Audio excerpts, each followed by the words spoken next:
right, we're live. I'm gonna wait until there's at least one other person watching because it's not fun when it's just me by myself. And this chat is not really gonna be about the show necessarily. It's just gonna be kind of about who made it to the end, talking about some of the voting stuff, yada yada yada. But yeah, it's time to talk about the finale of Produce 101 because we had the finale, which means that we're not watching the show anymore for the season, thank goodness. But also, it means that we have the final group. Hey, Alondra, we have the final group. We have the name of the group because we have like the trainees, but we have the actual name of the group. We heard their final songs, and we can talk about how we feel about the vote. And I'm gonna adjust this a little bit, just a little bit higher. That's fine. Yeah, that's good. Then I can sit up straight. Okay, so going into this finale, we had 20 trainees that were up for the title spot. And luckily, nobody kind of backed out at the last minute like we did when we had the top 20 elimination. But yeah, going into this finale, I know I had certain picks that I thought absolutely were going to make it to the final group. And I was surprised at the ending. There were two people in particular that I was surprised didn't make it into the final group. One of them, who I think would have been a really great addition, but I kind of understand why MNET rigged the votes. The other one, I was very grateful that they didn't make it into the group. So I'm just going to tell you a little bit about my watching experience because I think that's important. And then we're going to talk about who made it into the group. So my watching experience, I decided to watch it, I believe it was either Friday night or early Saturday morning. I think it was Friday night. I think we watched it Friday night. And I avoided Twitter, YouTube, everything because I did not want to be spoiled. I was accidentally spoiled because Google told me that the name of the group was X1, which that seems obvious now that you think about it. Like it was always going to be X1 because like the song is X1-MA Chima, so it makes sense they would be X1. But I stayed off anything that could give me any results so I could watch the finale and be surprised and shocked. So me, Jade, Alex, and Mason all watched the finale together, but Mason was a little bit late. Before we could even turn on the episode, Alex was like, and I don't want to hear anybody say anything about bad about the fact that Ming Yue didn't make the group. And I mean, he was in his feelings. I get it. But I was also like, dude, we just got through talking about how we have avoided spoilers all day so that it would be a surprise. You could have found another way to do this. And so Alex was apologetic and, all's forgiven, water under the bridge. But I was just like, you try to avoid the spoilers and it be your own people sometimes. But yeah, that was the only spoiler I had about the show, which now having watched the show, I really wish had not been spoiled for me because that tension was palpable. Also, just FYI, because we watched it Friday night, the subs hadn't gone up. And so, since we weren't going to be able to understand what anybody was saying, we went ahead and we watched it at like 1.5 speed. So, we like buzzed through the episode, burning it up until we could get to like the results of each position. So, yeah, I watched it on speed dial, but that's okay because I literally was only watching it to find out who was going to be in this damn group. And so I've got the list here of the trainees that were in the group. Some of them, I think that we were all expecting to be in the group for sure. Some of them, it was just like, really, you?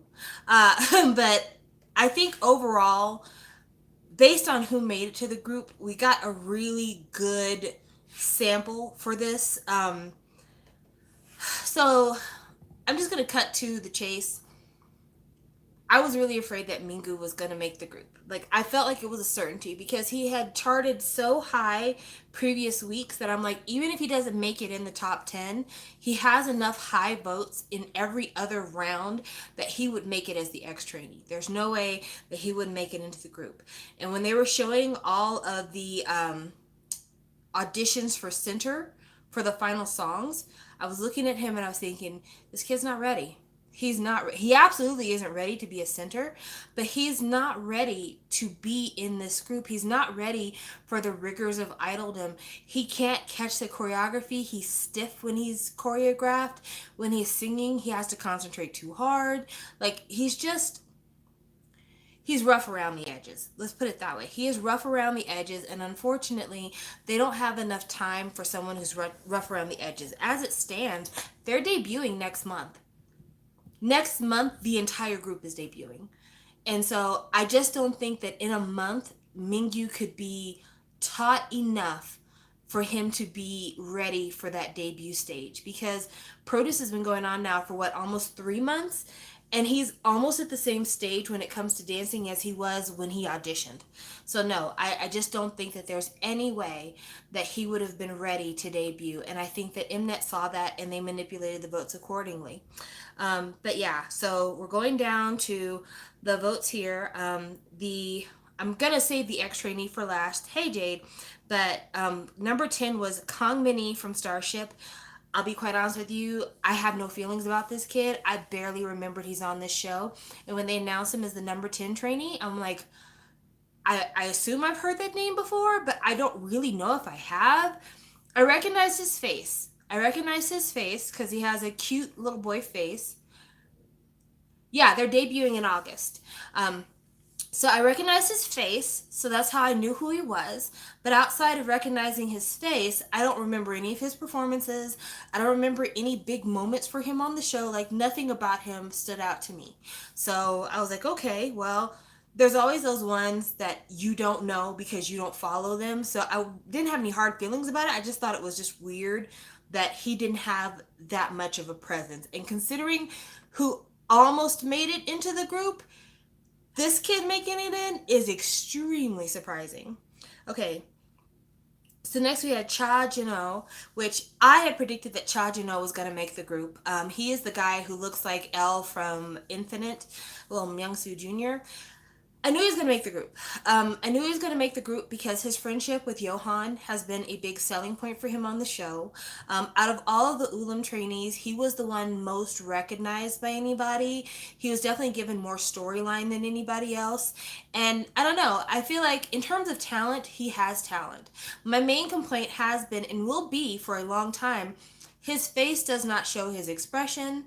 He comes across a little dead-eyed to me. I would like to see him express himself with his facial features more. It doesn't matter what he says if his eyes don't read it. And I don't know if it's a result of the plastic surgery that people claim that he's had, if it's a result of just Korean society and not being able to express your emotions, but his face does not read emotion. And that's one thing that I think is why I never have connected with him as a trainee on the show. Next, we have Nom Duhen, which is my fave. I love him. He is the rapper who did... What did his team do? I can't remember the name of his rap team now, but he did one of the group battles where it was a rap battle. He did really, really well. And I really care about him because he's a young boy. He's born in 2004, I believe. Yeah, I think he's born in 2004, so he's really, really young. 15, international age. Yes or no? Thank you. He was in Yes or No group. He did so well with his rapping. You can tell from looking at him, at his young age, he's only going to get better. And I think if he had the right haircut and the right makeup, he's going to be an absolute superstar. Because he's also got the personality. Like, he's not extremely flamboyant like some trainees are, but he's got kind of a quiet comfort. He's got a little bit of goofiness. You know, he's a kid, and I feel like there's just so much more development for him. We just haven't seen it yet. One thing I would watch out for, and I know this is going to sound really mean, y'all, he has got a really big forehead, and it may be one of those things where they can cut his hair in a nice style, but I wouldn't bleach his hair too much because he may have a fragile hairline. Maybe. I don't know. Just saying. Okay, so there's that. Next we have Hyung Gil from MBK Entertainment. I was so surprised that he made it into this group. And when they announced him, I was just like, wow, they picked a man. And I don't mean that as a bias to any other male in the competition. When you look at the people I just said made it into the group, both of them are baby-faced people. There were other baby-faced people that made it into the group. Hyung Gil has a very masculine like a deeper, raspy voice, bigger body, Adam's apple, chiseled features. Like he looks very mature compared to these other more boyish men. And so it really begs the question in my mind, what concepts will this group be able to do that will unify all of the different types of men in this group? Because, you know, even though Sungwoo is extremely buff beneath his clothes, when you throw on a big sweater on him, he comes across as lovingly adorable with little sweater paws. And so it depends on how you dress him and how you do his hair that you get different vibes from him. He's able to play every vibe. Hyung Gil always looks like a man. There's just no way to dress him up to make him look anything other than mature. So I don't know how they're going to soften him up to match up with the young boys in the group. So that is a concern I have in terms of what concept will suit them all. Next we have Sun Dongpyo, which Dongpyo has had quite the wild ride when it comes to produce. He was the center for the song Ichima, and throughout the season he's had his ups and downs when it came to the voting, to when it came to public perception of him. And I expected him to make the group, but I did expect him to place a little bit lower, to be quite honest with you, because he had had such backlash for what seemed to be a trying too hard attitude. And so I'm glad he made the group, but even now I question whether or not he's learned his lesson. The reason I say that is because I read an article recently about the fact that they had elected Sungwoo as their leader for the group, which makes sense because I believe he is the oldest. But Dongpyo was quoted as saying, "Yes, he's like a father figure to us, and I'm his favorite son because I'm the baby." And it was such a weird comment. I'm gonna find that. I'm gonna find that comment so I can say it right. I thought it was such a weird comment to make because he's not even the youngest of the group. He's not the maknae. Because Dongpyo was born in 2002. So he is going to be 17 soon. So he's not the maknae. Dillion is the maknae. So I don't know. Dillion is the maknae. So I don't understand where that rationale comes from, but it just, again, it sounds like he's trying to promote his cuteness as his role in the group, and it's just like, pull back on that, please. Just pull back on that, because when you get too cutesy, that's when the public doesn't like you, if you don't understand that by now. Let's see here. I'm gonna find the quote. Okay. Sun Dongpyo described him as a good fit for the role because he's like a reliable father to him, and he said, "I hope he'll become a father to the 10 of us, but I'm the youngest son that he cherishes the most." You're not even the youngest, my man. Not even the youngest. So yeah, I feel like even now he's laying it on too thick. He's doing too much. He really needs to pull back, because he's gonna make himself a hateful figure in this group, and this group is already not starting off on the best leg. So he really needs to keep himself in check. Don't overplay the cuteness. Also, because cute gets old, you don't want to build your brand on something that'll age. So I think he needs to reevaluate the approach he's taking to how he promotes himself in this group. Next we have Cho Sung-yoon. Okay, I'm gonna be honest with you. I have done a huge disservice to Cho Sung-yoon because I did not know who he was. Let me explain. I did not know who he was. I knew he was part of Hua Entertainment.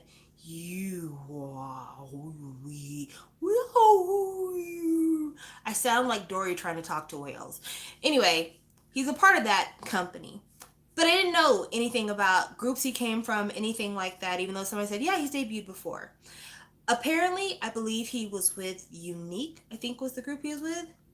But more important than that, this motherfucker is Woods. Do you know, I did not know he was Woods until Ashley Epidemic did her live stream. I love Woods. I've never seen Woods. I've heard different 1,000 times. I had no idea he was Woods. If I had known he was Woods from the beginning of the competition, he would have been my bias throughout the entire season because Woods is great. Woods doesn't make sense in the context of an X1, but Woods, just as an artist, is fucking amazing. And I was like, I cannot believe this whole time I could have been voting for you, but instead I'm like, who is this guy?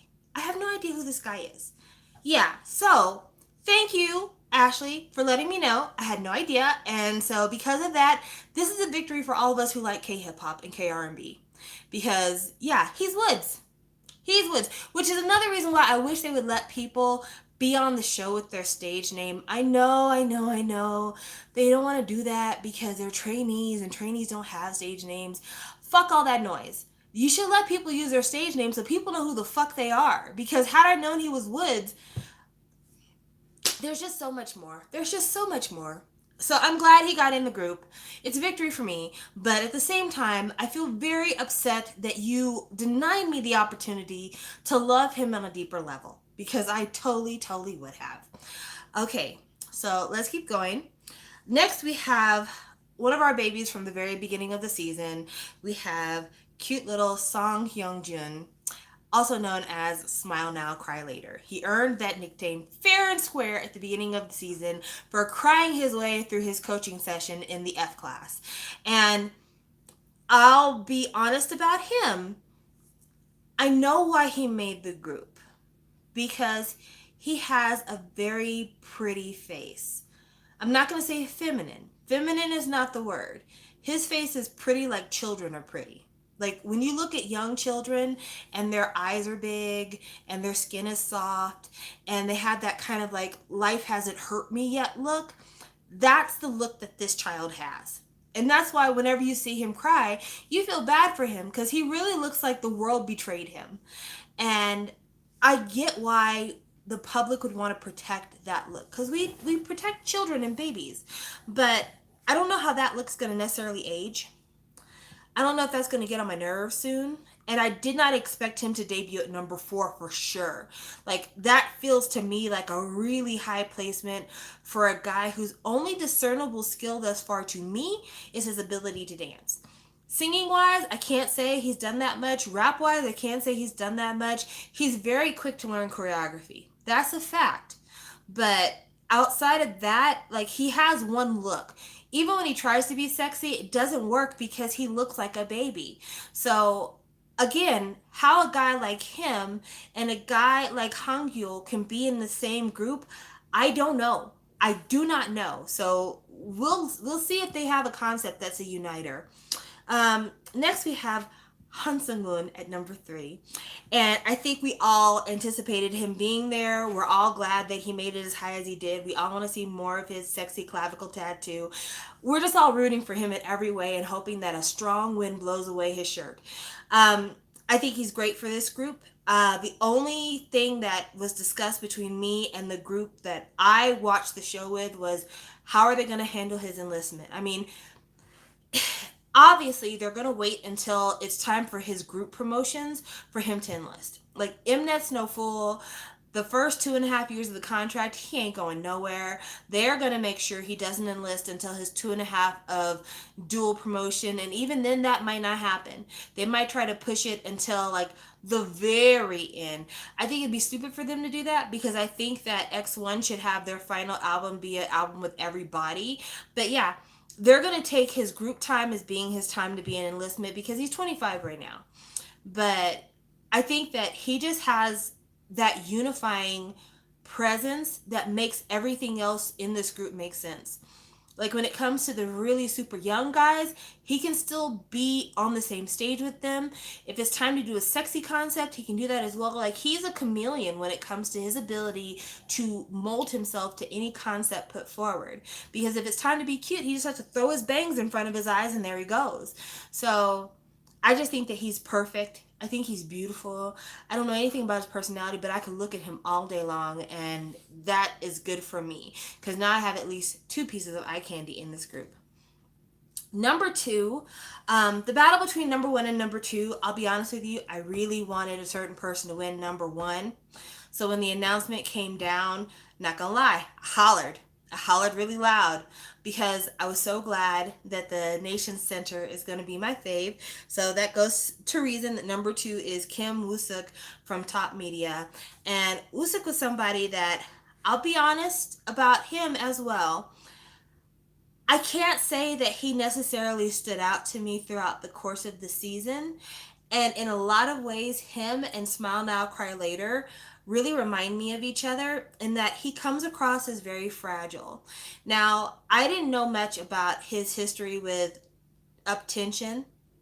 Um, I know that he was a member of Uptension, but I never followed Uptension like that. So I didn't know about his whole scandal with Somi. And because of that, I didn't realize what he'd gone through or how the public had turned on him, how he had to withdraw from group participation. But I agree with May when it comes to this. I'm very grateful that he got a second chance at feeling the public's love because we all know what it's like to not feel love in our lives, but to be actively hated on a national level all the time, that's got to hurt your spirit. And I'm really glad that this show has given him an opportunity to be seen for who he is as both a person and a performer, and to allow his past to kind of be a background, no longer the forward narrative of everything. And I'm just very grateful that he has this chance. But you can tell from his interactions with everybody, the way he is on the show, he's a gentle person. He's a gentle person, and this has taken a toll on him. And I think there have even been times on this show where he kind of questioned himself about, how much attention he really wanted to draw to himself because of all that he's gone through. So I'm glad that he made number two. I think number one would have been a little bit too much pressure for him, but I think he's right where he needs to be, and I hope to see him become a stronger person over the course of X1's tenure so that he can go back to Uptension super strong. All right. And lastly, of course, number one since day one, Kim Yohann. Kim Johan, he laid his ass into our hearts on his first audition, and he's never left. I love him for being a good person. More so than the fact that his skills in rapping and dancing have improved so much over the course of the season, because they really have. You have to be honest. He's really improved a lot. He has done the development that Ming Yue could not do, put it that way. But more than just the fact that his skills have developed so much, he's always remained very down to earth, humble without being corny. Everything he's done has seemed very genuine and sincere. Like in a lot of ways, he reminds me of Minho from Shiny. Like when you hear Minho from Shiny talk about his skill as an idol, he'll admit he's not the best rapper. He'll admit he's not the best dancer. And he actually dances in counts. Like he'll be the first person to tell you like he doesn't have a natural rhythm. He memorizes a routine and he starts to count in his head and he follows that. And that's why a lot of times he'll be in front of everybody else when it comes to completing a move. But what Minho has, which is the reason why he's my bias in Shiny, is that he has a way of bringing the group together through sheer force of personality. He is his group's biggest cheerleader. He's just a solid stand-up dude. He cares about people and he pursued a dream to its utmost limit, and he's never regretted a day that he spent pursuing that dream. And that's what I see in Kim Yohann. He gave up a full ride Taekwondo scholarship to college to pursue idoldom. No one promised him anything. Nobody knows We Entertainment, but he bet on himself. And he never tried to pull any bullshit. He never tried to fuck anybody over. Like he did his utmost to remain the decent, upstanding person his parents raised him to be. And in that, he won my heart. I love him. I really, really love him. And I'm so glad that he's the nation's center. I hope that he continues to be the man that he is now. And I can't wait to see more of his growth. Because if this is what he was able to achieve in a few short months, I cannot imagine what he's going to be able to do when given all of the best professionals to guide him in his entertainment future.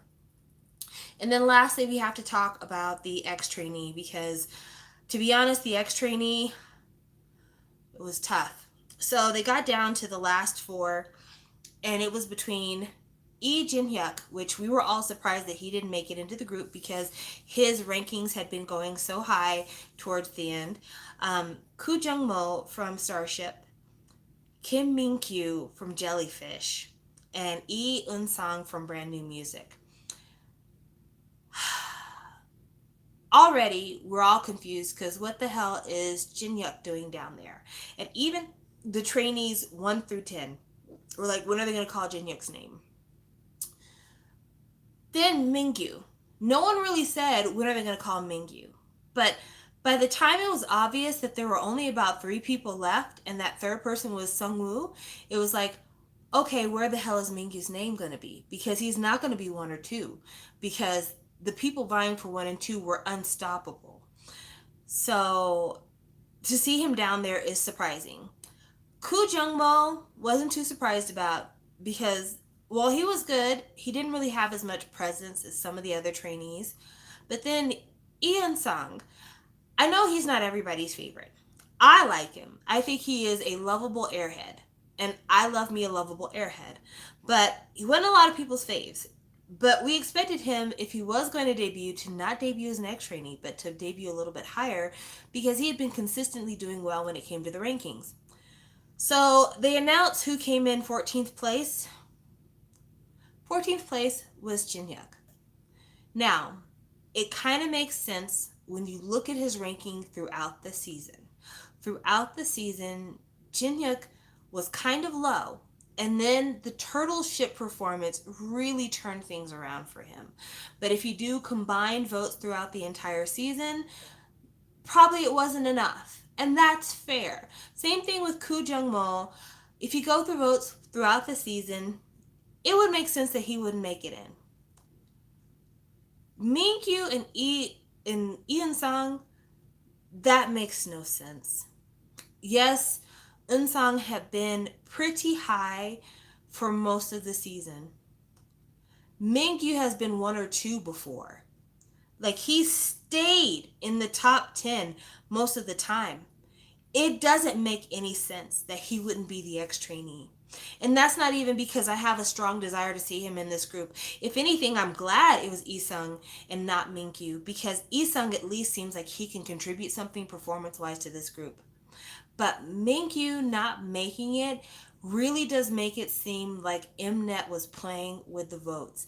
And the reason that is a problem is because Jin Hyuk did not make it into the top 10. And with the amount of votes and goodwill and strength that he had gained over the course of the season in terms of like audience participation and everything else, it doesn't make sense that his fans who had been pumping him up throughout the last 2 eliminations would all of a sudden give up on him and not give him enough votes to make it into the top 10. Like, literally makes no sense. And there have been people on Reddit and other forums who have talked about how the gaps between votes are like even numbers, and it doesn't make sense because it's like the same number gap between trainees. And so it sucks for me because now you have a group who is debuting under a cloud of suspicion. Very similar to IS-1, like Theodore said. And I don't think this group deserves that. Yes, I do think MNET probably fucked around with the votes because they probably said we can't have 2 guys from Uptension debut in this group. Same thing with Victon. I think that Byung-chan was asked to step down. Not saying that he might not actually be sick because goodness knows enough people got hurt in the season, but we had a kid who stayed in the show who had fucking vocal strep or something, but he stayed in the show anyway. So if it's just a matter of healing, there are a lot of people who should have been sent home. There are a lot of people that have sprained ankles and things like that. But the idea of 2 people from an already debuted group being a part of X1 was not something MNET wanted. And I think that they manipulated the votes to keep Jin Hyuk out because there was no way they could ever justify Lucic not getting the votes. Like there was nothing that they would be able to say to the public if Lucic didn't make the group. there's nothing. They would have had to just come right out and say, hell yeah, we cheated, fuck you. But with Jinyuk, they could easily say, combined votes, he didn't make enough for him to be the ex-trainee. And they could even say he didn't get enough votes in the finale because he placed really high when they did the top 30 elimination, but then he dropped a little bit when they did the top 20. So there's excuses to be made there, but next one will be under Pledis, aka Off the Record. I didn't know that. I thought they were Swing Entertainment was the name of the company that they're going to be with, but I don't know. Maybe it is Pledis. I have no idea. But yeah, they weren't going to let two people from the same group debut. That wasn't going to happen. And as it stands, I think that they kind of manipulated things so that Ming Yue debut because they just realized he was a lost cause. And I'm sorry if that sounds mean. If you're a Ming Yue fan, it's not me trying to be mean to your bias. It is literally me stating fact. He's not ready. He's not ready. And he would have been a supreme liability if he ended up in this group. So, yeah, with all that being said, we have what we have here, and I'm not mad at it. I'm not mad at all, but I hate that they're starting under so much controversy if you're British. And I agree with Lamy.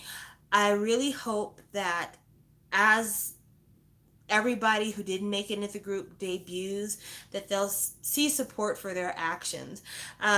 Already, a lot of people are coming out with their own Instagrams and promoting themselves, and we're seeing kind of the activity ramp up. So we'll be getting a lot of things from trainees that didn't make it into this group.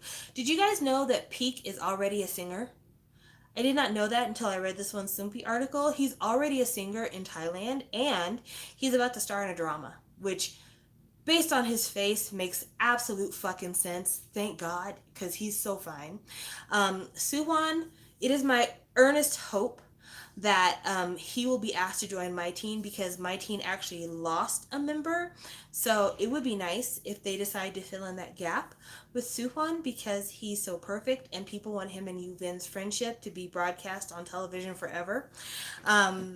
And some of these other people, Woolham had a whole bunch of trainees in this season that did pretty well. And so hopefully that's another group for Woolham. They're doing Rocket Punch right now, so it might take a year. But yeah, that'd be nice. I agree with Jade. I don't want By 9. I don't want By 9. I understand why people want it. And people want it strictly because of Jinyuk. Like, that is literally the only reason people want to buy 9. People don't want to buy 9 for any of the other top 20 trainees. Let me throw some names out here that nobody is checking for. So let's see here. I'm just going through here to try to find people that I haven't already mentioned. Okay, Kim Dong-hyun. Is anybody just itching for him to come out with something? Let's see here. Hwang Yun-sung from Ulam. Anybody just can't wait to see his next project? No? Nobody's interested? Okay. Koo Jung-mo. Come on. Anyone? Just got here, so who's your fave? My first pick is Suhyun. Made It featuring Lucic, Shi, Seungmoon, and Johan. I don't know if her B1 by 9 thing either. Tony was the only one of mine that didn't make it. Dong-hyun can join Jin Young from 101's group. That's fine. You know, there's some names here that I'm not checking for them. Ham Won-jin from Starship. Not really checking for him. Yuvin, I want to see him and Kukyen back to my team.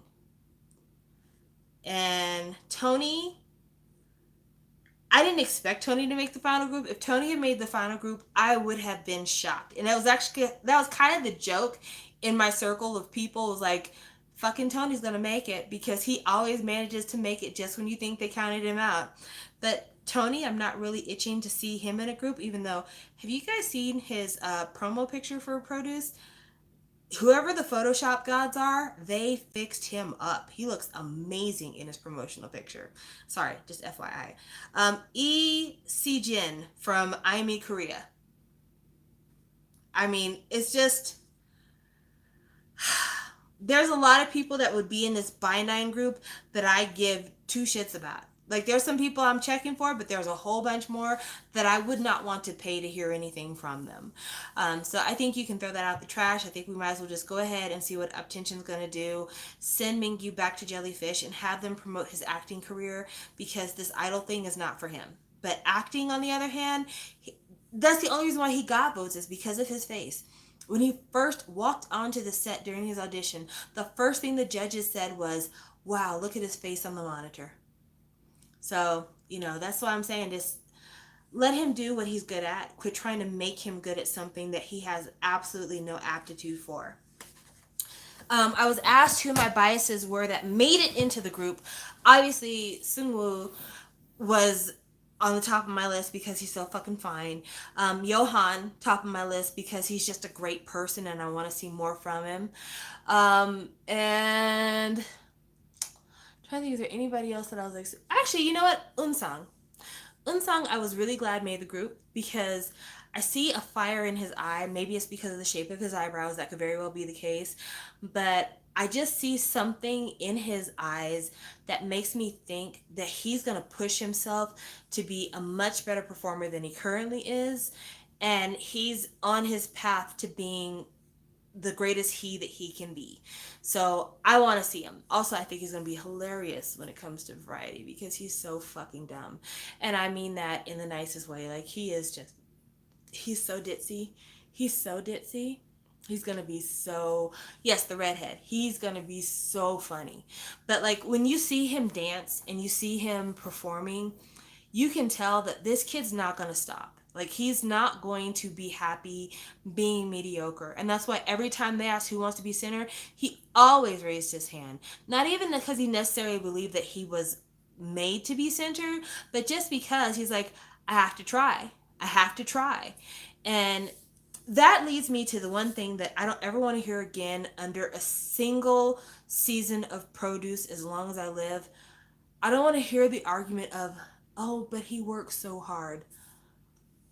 Listen, I'm going to tell you this as a grown-ass lady because you need to hear it and it needs to be said. There are a lot of people who work hard in this world. A lot of people. And if working hard could get you where you needed to be, don't you think every single person on the planet would work themselves to the fucking bone just to have their 5 minutes of beautiful bliss? We all would. Don't think that I go to my job and I work hard to get no results. I work hard hoping that something good will happen, but I also understand that I wouldn't have my job if I hadn't been lucky enough to have been born in a family that could support me through school and help me to realize the dream of going to college and encourage my academic pursuits. If I was born in a house where people were getting beaten all the time and we were constantly wondering where our next meal was and there was a lot of domestic strife, college would have been the last thing on my mind. There's a certain amount of privilege that you get in this lifetime and it helps get you where you need to be. And that's just the fun facts of it all, children. It really is also about who you know and what you got to work with. And a beautiful kid like Ming Yue, he's not beautiful to me, but like the public, a beautiful kid like Ming Yue, trust and believe he wouldn't even have the opportunity to work hard if he did not have his face. Because there's nothing about his personality that makes you think, oh my gosh, this guy is so awesome. It is his face. And even with a tooth missing, it is his face that has gotten him to where he is. And no matter how hard he works, he'll always get a pass because of his face. And he'll never feel what it's like for somebody like a Suwon who works extremely hard as well, but also has been blessed with talent and can't get a fucking foot in the door. So I don't want to hear any more about, oh, but he works so hard and you have to take that into account. Fuck that. Are we talking about a show where we want people to be someone that younger people aspire to be? Then we should inspire them to want to have some fucking talent. It's all good to work hard, and you should. But if you can't dance and you can't sing, Why are we worried about whether or not you work hard? Because no matter how hard you work, you don't have the aptitude for it. And it's not even about being classically trained. It's about having an innate sense of rhythm. So no, I don't want to hear anything else about, oh, but he works so hard. Because working so hard isn't enough, because if it was, anybody could do it. You have to have a certain amount of natural talent to pull this shit off. And he does not have it. Listen to me. He does not have it. Listen to him sing. I sing better than him, and I'm in no way, shape, or form prepared to be an idol. Watch him dance. Stiff as a board. He dances like a young Frankenstein. It's not enough. It's not enough. And if he wants to work hard and really apply himself to something that could work out for him, learn to act. Try it. Try it. And I know that Lammy says, do you think Minho feels how you described that, the way Ming Yue might feel? No, and I'll tell you why. Minho has always acknowledged that he had to work hard. But he never let working hard be the excuse when he couldn't do it. He never felt entitled to results because he worked hard. He's always acknowledged, even when he was successful, these are my faults. And I work hard, but I know there are certain things about me that I'll never be able to overcome. And because of that, he has expanded his horizons. Minho is not just a member of SHINee.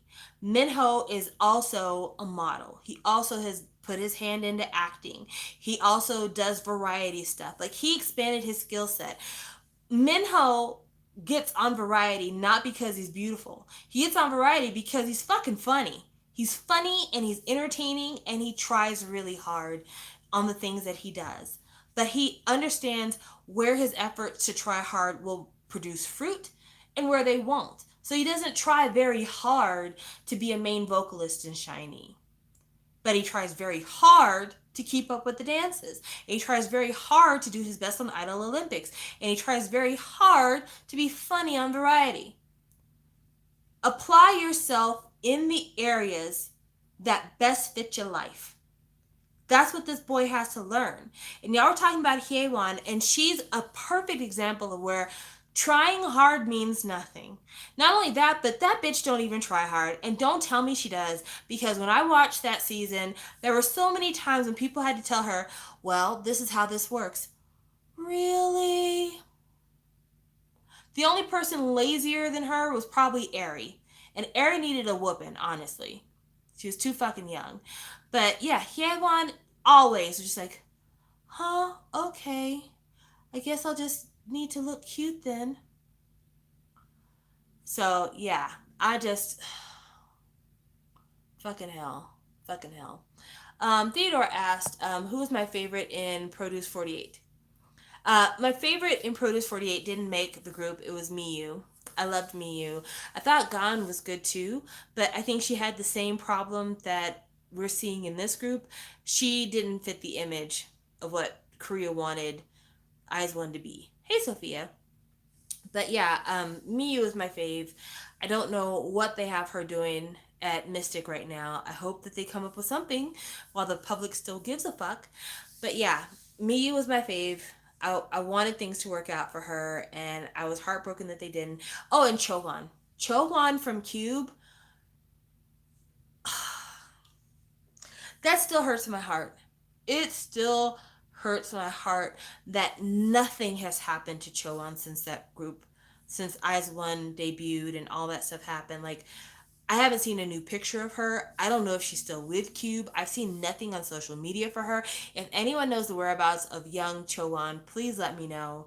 But she was my fave. She was my fave because she was so real and she was so talented, and she had a womanly figure, which you don't see that much in K-pop, but it wasn't that she was like an enhanced womanly figure. You could tell it was her natural curves, and I just liked everything about Johan. I liked everything about her. And if Hyewon had dropped out of the show like she should have, Chohan would have been in that group, and that makes me sad because she would have been amazing in Eyes One. She would have added so much to Eyes One. Okay, so Cutie Cat says, I've never seen any produce show ever, but we love watching talks about it. Honestly, I have mixed feelings about watching it. Should I give it a shot? I mean, I never got into them due to contract. Um, I think if you're gonna watch produce, the manual for watching produce is as follows. Watch the auditions. If you like the auditions, if they make you feel some sort of a way, then please watch the show. If you don't like the auditions, don't watch the rest of the show. It's going to be a waste of your time because the auditions are one of the most entertaining parts of the show. Because the show has a lot of filler, I recommend watching the show on 1.5 speed so you can get through it a little bit quicker.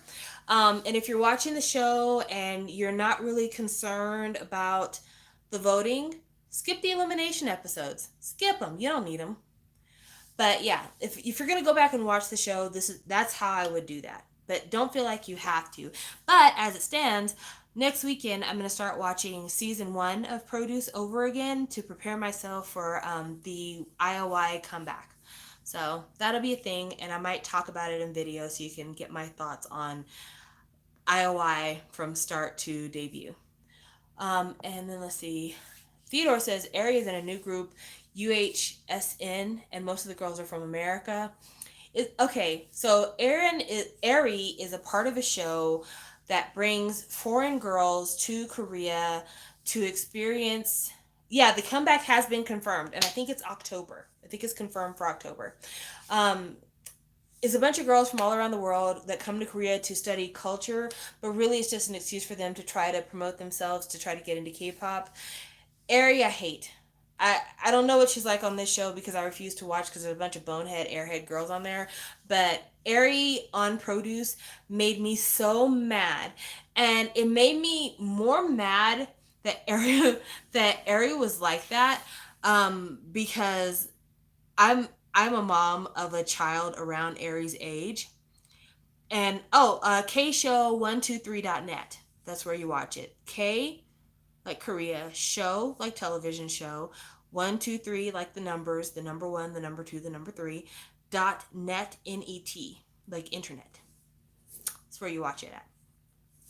Now, Airy was hard for me to watch as a mother because every time I watched her roll her eyes or slump her shoulders or crawl in a corner or act like she didn't have anything better to do with her life, I remember thinking, I hate you. I want you to have a whooping so bad. Where is your mom? Because I just imagine how frustrated I would be with my own child if she was on television like this, just showing her ass and not even giving a damn. I would be like, I can't believe you'd embarrass our family like this. People are gonna think I didn't raise you right. So that's why Airy makes me mad because I just think of her poor mom looking at her on television thinking, you really act like I raised you no better than this? That I didn't try to get you to try. So yeah, I don't like Airy. I don't like Airy at all. But high key, low key, Korea is super racist. So it doesn't surprise me that my favorite trainee, who was a Japanese trainee, didn't make it into the group, because at the end of the day only 2 Japanese trainees actually made it into the group.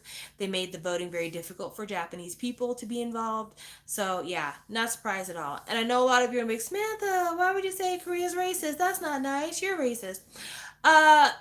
So Quan Lin, who was in 101, is, I dislike Airy more. Eugene, I dislike because he is like completely unself-aware, and it's just like, wake up, kid, and understand that you don't have what it takes to be an idol.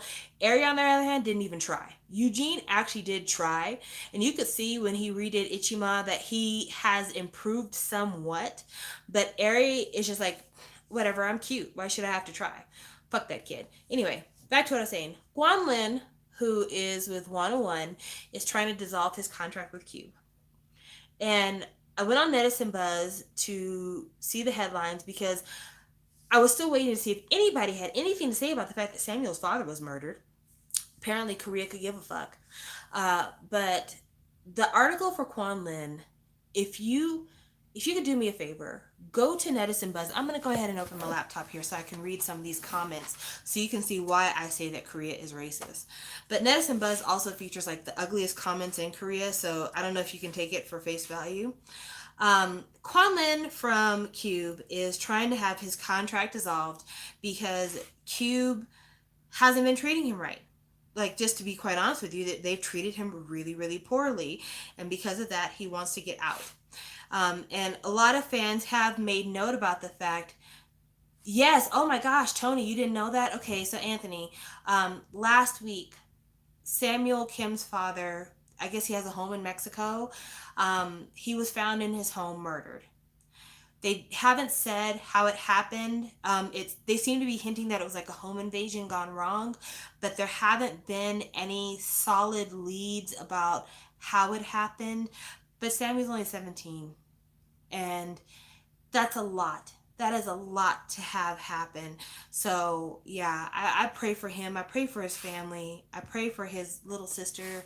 You know, it's just to be that young and lose the guiding force in your life like that. That's, I don't wish that on anybody. I don't wish that on anybody. So I feel really bad for him. I feel really, really bad for him.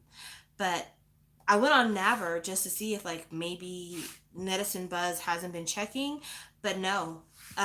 When it comes to Samuel, there were no comments about his father being murdered, and it's surprising to me that Korea doesn't care. But let's go to Quan Lin. So Lai Quan Lin files to terminate his contract with Cube, and here are the comments that people left.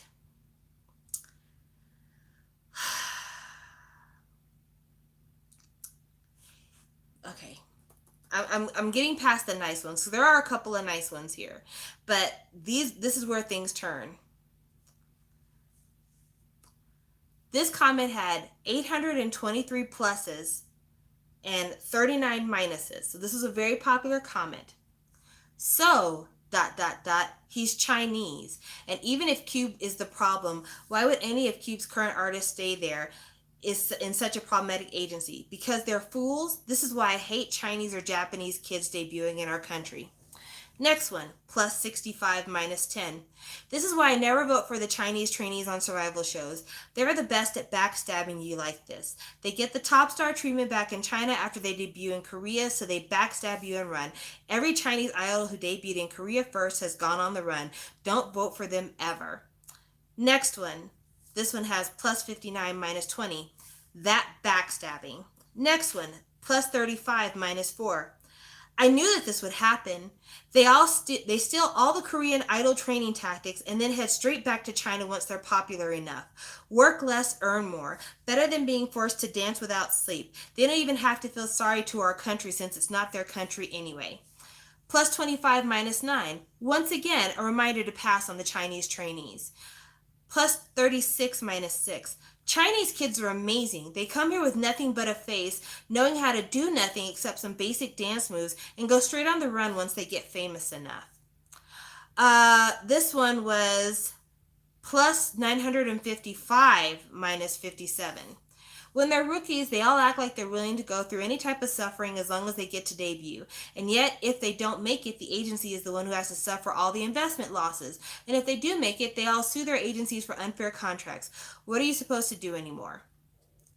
So, I say all that to say, Korea is extremely racist.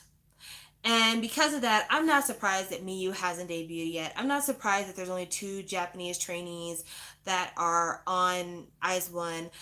I'm not surprised by any of it because at the end of the day, Korea has a lot of nasty shit to say about anybody who's not Korean. Like, if you go on Netizen Buzz and you read some of the articles about Lisa from Blackpink, it is so ugly how badly they talk about her, for no reason, but anytime it's an article about Jisoo, they're like, she's the prettiest girl in the world. She's so gorgeous. She's so perfect. We're lucky that she's a part of the group because she's the only one that has the perfect body line. And it's just like, get the fuck out of here. Get the fuck out of here. So here's an article about Lisa that says, Lisa is the #1 most followed female K-pop star on Instagram. #1 comment, that's C power. C stands for Southeast Asia. Next, their C fans are super scary though. They threw a fit claiming that Lisa was suffering from racism in Korea. They claim that Lisa is keeping Blackpink afloat, and they terrorize Momoland's envy with hateless comments. And then another one, isn't she a foreigner? It's meaningless. Oh, she barely has any popularity or presence in Korea. It's meaningless. Realistically, Blackpink's popularity is ranked Jennie, Jisoo, Rose, and then her. Next comment, but she's not Korean.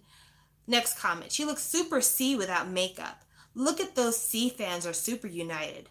Next, Lisa's international fans are terrible. Not only do they attack other groups, but they even attack their own group, like trying to cut Jennie down.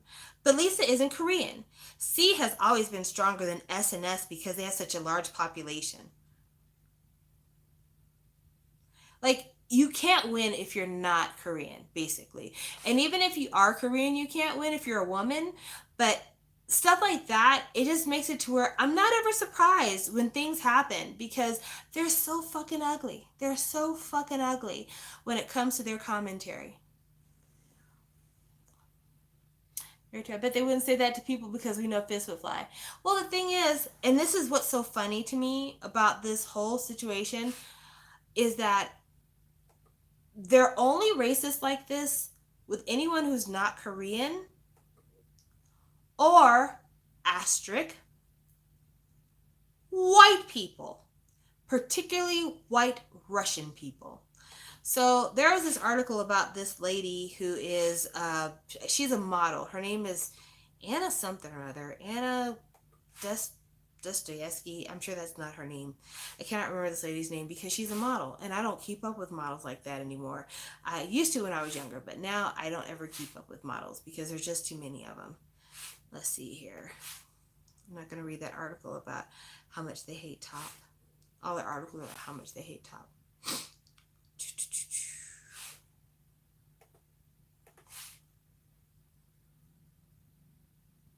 Sorry, it's just taking me a minute to find the article because it was a few days ago. Come on. Angela Danilova. That's her name. So there's a model named Angela Danilova. And this picture that they show of her, I'm not gonna lie, she looks super plain. Like, she looks like she's getting ready to go to church. Like, that lady. I don't know if you can see her. That lady. Is there anything super sexy about that? She looks like she's getting ready to go to church or a board meeting, in my opinion. Okay, so these are the comments. She has the type of Western look that Asians like. Oh, so pretty. She looks so classy. Judging by face alone, Russian women can easily dominate all Korean celebrities. She looks like she'd be perfect for a Disney princess role. Wow, tiny head, clean skin, curvy waist, big hips, long legs. If I had to pick one thing that's average about her, maybe her ankle. It's not as thin as I thought it'd be. Really? Her fucking ankle? Next, her heels aren't even that high, but her proportions look amazing. She looks like a princess. Westerners prefer a stronger, thin look, which is why she said so herself, that she's not that popular overseas. I think it's the cat-type faces that are more popular than puppy faces. I am a woman, and I really can't exit from her Instagram. She's so pretty. Her body, too. I'm so jealous. Pretty in such a clean way. You mean boring? That bitch looks fucking boring. She looks so damn... What? If I passed that bitch in the Walmart, I would not know her ever again. There's nothing about her that would stand out to me. And that's not me saying that she's ugly. I'm just saying, like, she looks like a bag of Wonder Bread. She looks like nothing to me. Plain, plain, plain, plain, plain. But yet and still, oh my gosh, beauty standard. so perfect, so wonderful. So, when you're talking to people who that's the way they express their appreciation or lack of appreciation for beauty, fuck that. Fuck that. Let's see here. I know I missed a couple of comments. How does Korea feel about Jackson from GOT7? Because when they came to the States, as far as the concert was concerned, it was Jackson and the rest of them. Uh, they feel about Jackson the same way they feel about everybody else, who's not Korean. They feel like, whatever, you suck. When does Produce Japan start? I don't know. Mainland China has a K-pop ban. Also, Japan is on their way to put a few restrictions, so every country has its problems. I mean, yes, every country has their issues. They all do. But, how to put this? I've said it in the past on my own live streams that when it comes to Korean trainees, or Chinese trainees coming to Korea, they're here to learn and to leave. And I've said that before. But I've never said it had anything to do with their race. It had everything to do with their treatment in Korea. And when you read the comment section for stuff like this, you get why they leave. When Chris left EXO and Luhan left EXO and Tao left EXO, it was because they had tons and tons and tons of work offers in China, and SM was doing fuck all for them in Korea. They were basically background players to the overall Korean EXO narrative. And those are facts. You can look up the history yourself. They were barely promoted on Korean television. They were barely treated like they were part of the group. Of course, there are two album releases, two sets of videos. The videos for EXO M weren't promoting as well as the XOK videos. So when you put all that together, why would they stay? Why would they stay? The only reason why Jackson and the other members of GOT7 work so hard to stay a member of JYP is because JYP is one of the few countries that treats their foreign idols like they deserve. At the very minimum, JYP is going to endorse anything that brings in money to the company. So Jackson spending as much time as he does in mainland China, that is because JYP said, you know what, kid? I see that you can make some money. Do what you need to do. We'll work the promotions around your schedule. And that's exactly what he does. When it comes to SM and fucking YG, Lisa is the first foreign trainee that YG has ever debuted. And YG's been around for a long time. YG was around far before Big Bang was debuted. They used to have a group called Big Mama. They had what's it? One Time, I think is the name of the group. Like they had a lot of people on their label before they had Big Bang. Not a single foreign person ever. And so, with all that being said, it's just like, yeah, these kids are coming over here to get their fucking training and leave because you don't treat them right when you have them. Quan Lin is being worked to the fucking bone. Yeah, Sweetie was the one that YG's wife was in. They're being worked to the fucking bone and not given any compensation that matches, and damaging their reputation too. Part of Guanlin's big problem was that when it came to his fan cafe, it wasn't being managed properly. When it came to his endorsements, they weren't being executed properly. Like there was just a lot that was being abandoned and abused on his behalf. And because of that, I could see why he'd want to leave. Because yeah, I signed up for certain things, but I also would like to breathe. I would also like to not perform in the morning, get on a flight, and then perform the next morning when I slept on the plane. So yeah, if Korea would treat their foreign idols like something, they wouldn't take their training and fly back home.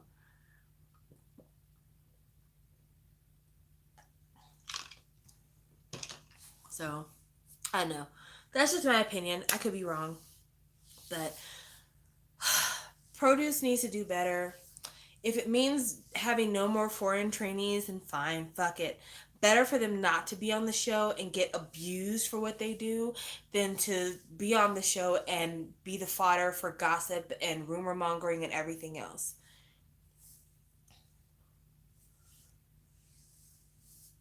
I don't know. I'm not sure where he's from because I didn't follow one of them like that. But yeah, it's so dumb. It's all so dumb. It's all so dumb. It's all so dumb. You know, it could all be so simple, but you'd rather make it hard. And then like the thing that really pisses me off about the whole Quan Lin situation is this: nobody had that same rhetoric or same commentary when Kang Daniel broke his contract. Instead, everyone was on Daniel's side. Everybody wanted to see him done better. Everybody thought his management company was shit. Everybody was totally Kang Daniel, Kang Daniel. Now you have another person in a almost mirrored situation, except for they're actually being treated poorly, whereas Daniel cut that shit out before he could be treated poorly. And Quan Lin's the villain, but Danielle is a hero. So why is that, Korea? You know, if you don't want to be called racist, don't show your ass. You can't have all the sympathy in the world for a Kang Daniel who hadn't even had the chance to be really exploited yet because he shut all that shit down before it could even happen. But then you have a kid who very clearly is being exploited, who very clearly is being overworked, who very clearly is being treated in a manner outside the scope of his original contract, and he's the fucking villain instead of the record company who is pushing him to the fucking brink. And people already acknowledge that Cube is a shit label. After the whole Hyuna Edon thing, after everything that happened with fucking Beast, and all of it, you take it 4 minutes to spin, but when you put all of it together, Cube is a fucking dumpster fire. They're the worst. They're a trash heap. They're a dumpster fire. They're toxic waste. Anybody on that label needs to be fighting their way out of it.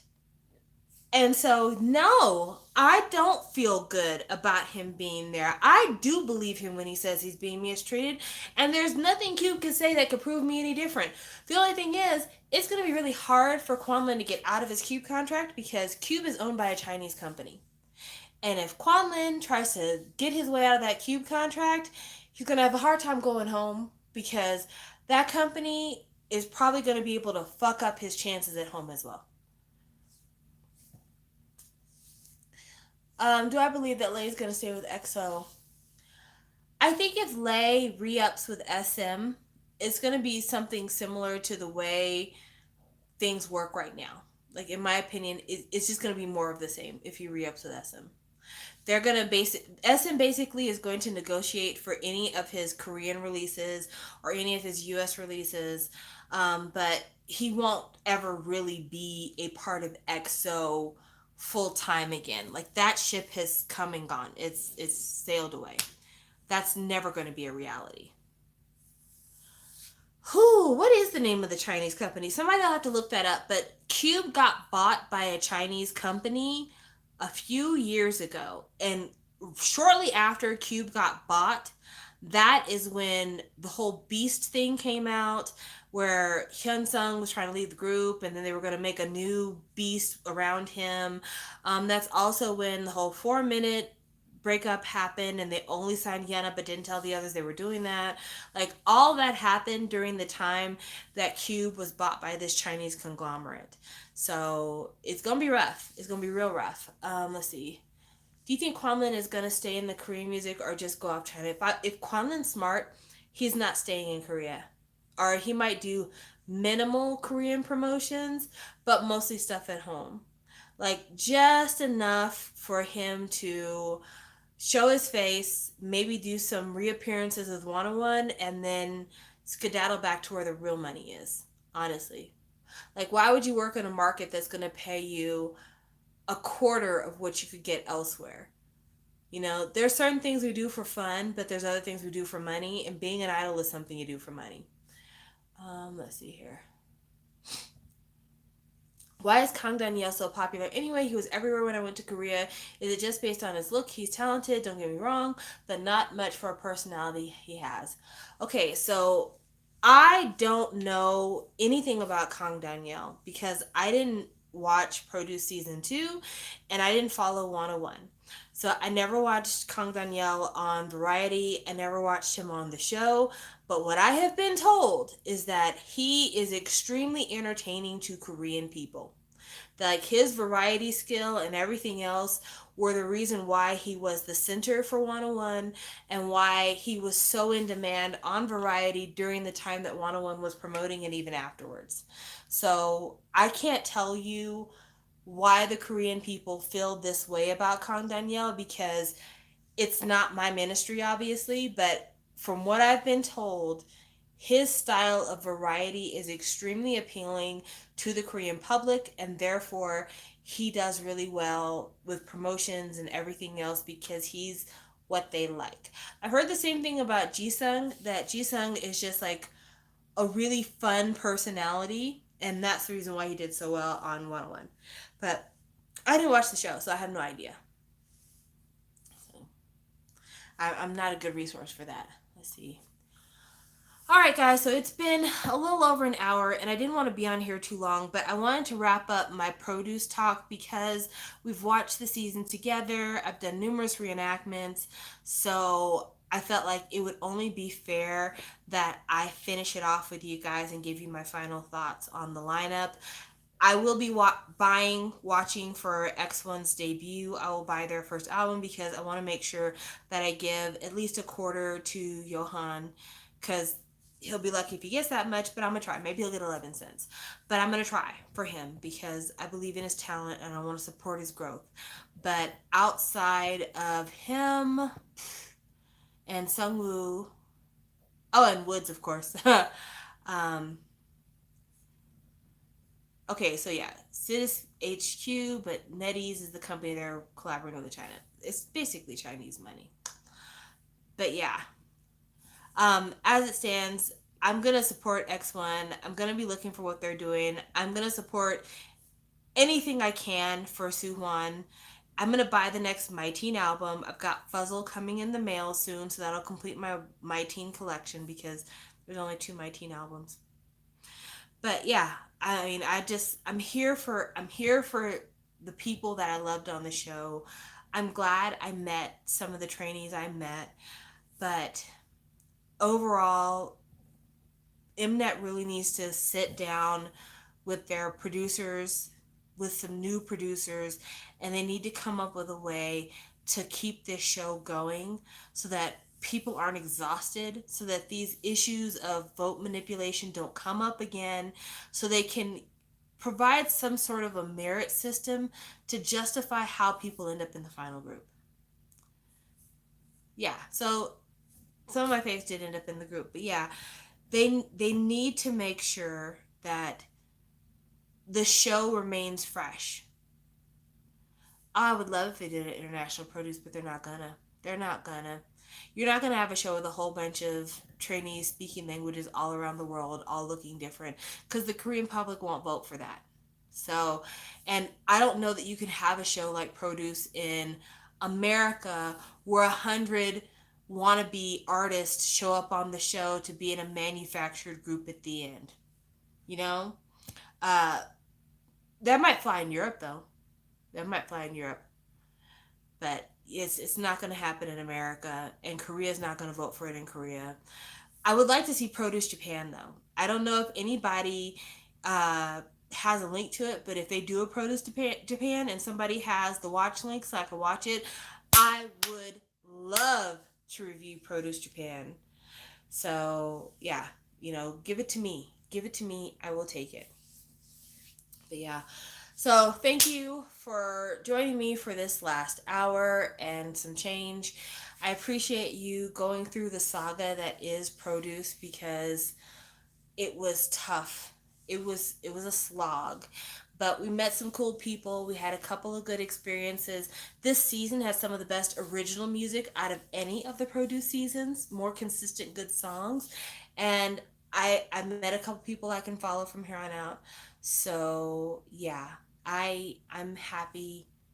I'm happy that we went through this experience, but Mnet's got to bring it. If next season doesn't do right, next season will be my last season of Produce if they don't make some changes because I like watching it for the camaraderie and being able to come back and share all this with you, but outside of that, there's just not enough to keep you staying if they don't start improving the show and dragging out things the way that they do.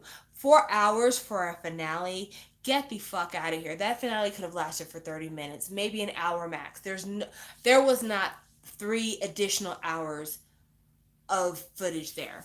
Not in anyone's wildest dreams.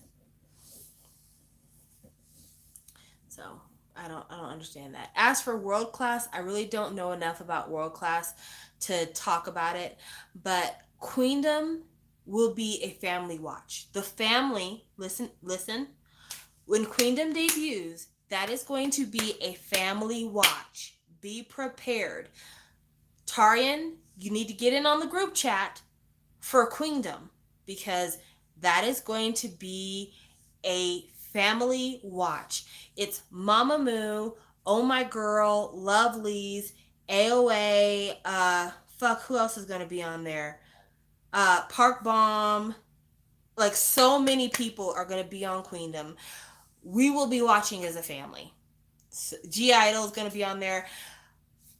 It is going to be a family show. So be prepared. I will be doing my reviews for it. Hopefully it'll be, I will make sure. I will make sure you're on the chat. But yes, Queendom is the show that we are watching as a family. We will be reviewing Queendom. It is going to be, it's going to be for us. Even if we can't vote, it doesn't matter because nobody loses. You know, we all win based on just the cast alone that they're going to have on this show. So, yeah, I'm totally pumped. I have no idea why they would put Mamamoo on a show like this, but, you know, it is what it is. Good for them. But, yeah, I'm just like, this is going to be an absolutely impossible competition. Absolutely impossible. But, yeah, I can't wait. It's going to be so good. It's going to be so good. So, yeah, I'm going to go, but I'm not going to delete this live, so give it a few minutes to process, and you guys can watch it from front to back. But, yeah, yes, it is going to be an MNET. It is going to be an MNET. Yeah, I just think it is the show. You know what? Queendom is an example of how to do a Broduce season if it was boys. Like, Queendom is what we want to see on Produce and cutting out the middleman. So, one of the big redemption arcs for Recipes the Singer Queendom, she's going to be lost. Oh, hell yeah. Sorry. One of the redemption arcs that has made Produce popular is having people, basically like the unit, except for better because it's not groups you'd never heard of or groups who never really had a good start. It's groups that you totally know that have totally sold units that you're just like, I cannot believe they got them to be on this show. Like, it's better. But seeing groups like New East, Victon, Uptension, Unique, seeing those type of groups on Produce, you root for them because they have a history. Even if it wasn't like a huge history, it's still a history. Having groups like AOA, Oh My Girl, Lovelies, Mamamoo, G Idol, like groups that are doing things that are notable, have done things that are notable, to have them battling out, that right there is quality television. And so for that reason alone, I feel like if Produce wants to start having pre-debuted groups on their show, they should do a half and half season. Kind of like how they have Produce 48. They could have 2 sets of trainees. They could have one set of trainees, which are the newbies, and one set of trainees called the has-beens. And it could be all these people, like half of the trainees, like 100, it's 101, so like 50 trainees would be from already debuted groups. And then they would get whittled down over the course of the season. And then the final group would be half old guys, half new guys. If Produce did a season like that, I think everybody would watch it. I think it'd be awesome. So, take that advice. Do that for Produce. Since you want to fuck over the Japanese trainees when they try to get on Produce, do that for a season of Produce. And then watch the votes come in. But anyway, it would be, but you know, heck, I want to see it. I want to see it. I want to see it. Because Produce obviously has a bigger footprint than the unit did. And if you're going to have old groups anyway. Just start bringing them out. Bring fucking Gio from M Black out there and make him try to make it happen. Like, bring them out. Bring them out. Bring out the boys. Bring out the girls. You know? So, I'd like to see what the members of Glam are up to now. They would be good for a season of produce. You know, if they were willing to pay me, hell, they wouldn't even have to pay me. Just ask me for the ideas. I would give them to you because I'm generous. I don't need money. Just give me something entertaining to watch. I'm so excited. Ooh, so excited. Anyway, I said I was going, and I'm really going. I'm gonna save this live stream so you can go back and watch it from the beginning if you want to hear all the produce talk, because this was a very heavy discussion about produce topics. But yeah, I'm gonna leave this up if you want to watch it later. Thank you guys so much for watching. I will chat with you later. I'm probably gonna film a video this week, which is just kind of like a K-pop catch-up haul. I don't know when I'm going to film it, but sometime this week. And it's going to be a pre-recorded video, not a live. And then I'm also going to be trying to work on, over the next couple of weeks, getting all of my stuff that's for sale together. Because I decided that for my birthday, rather than having people buy me things, I would like to have people buy things from me so I can kind of clear out my collection a little bit. So that's what we're doing. I'll talk to you guys later. Bye!